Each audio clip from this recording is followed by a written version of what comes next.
So now after 6 years of into this remodel, we're finally going to get to this back room here. You see this is a laundry room here, and here's just the raw concrete. So I'm going to demo those cabinets on the left, and then that thing that the microwave's sitting on.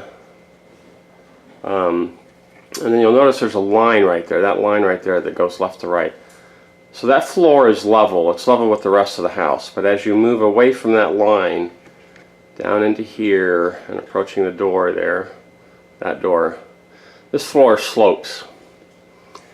And what I'm going to try and do is, and then of course if you spin around behind me, the floor slopes too. Well, I'll show you that in a minute.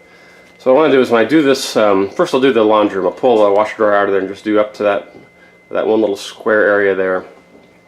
Get the washer dryer back in there. Then I got to do the rest of this back room here, and the floor slopes quite a bit. I'm going to try to level this floor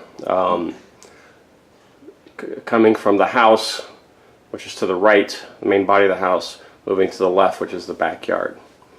And I'll show you more of this here in a minute. Here's another shot of the main house. The floor has been done. So from there, where I stopped in this big open archway there, from there, going to the left over to this wall over here where you can see the wine cellar and a toaster oven there.